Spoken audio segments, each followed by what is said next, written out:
ఒకరోజు సింధు మహారాజు గంగావతి తీరానికి వచ్చి బాధపడుతూ ఉండగా ఆ సింధు మహారాజు అనుకోకుండా ఒక పురుషుని చూస్తాడు. అయితే ఆ పురుషుడు ఎంతో ధనుర్విద్యతో ఉంటాడు. సింధు మహారాజు వెళ్ళి ఆ బాలుని నీవు ఎవరు అని అడక్క, నేను గంగమ్మ తల్లి కూతురిని అని చెప్తారు.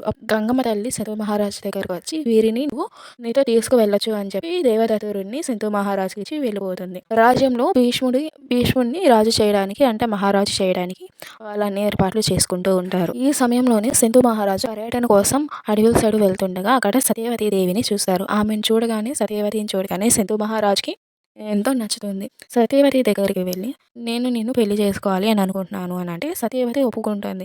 కాకపోతే రాజుకి 2 షరతులు చెప్తుంది. అదేంటి అంటే మొదటిది, పుత్రునితో నువ్వు రాజభవనంలో నివసించడం, లేకపోతే నాతో నువ్వు ఇక్కడ నడివొడ్డున ఒక చిన్న గుడిసె వేసుకొని బతకడం. ఈ రెండిట్లో మీరు ఒకటి ఎంచుకోండి. ఎందుకంటే ఒకే సమయంలో మీకు ఈ 2 దొరకడం కష్టం. ఎందుకంటే మీరు ఇప్పుడు దేవదత్తుడిని అనగా భీష్ముడిని మీరు రాజుని చేస్తే నా పిల్లలు రాజులు అవ్వలేరు కాబట్టి మీరు మీ పుత్రునితో భవనంలో ఉండండి, లేకపోతే నాతో ఇక్కడ నివసించండి అని అనగా సంతు మహారాజు మళ్ళీ తిరిగి రాజ్యానికి వెళ్ళిపోతాడు బాధతో.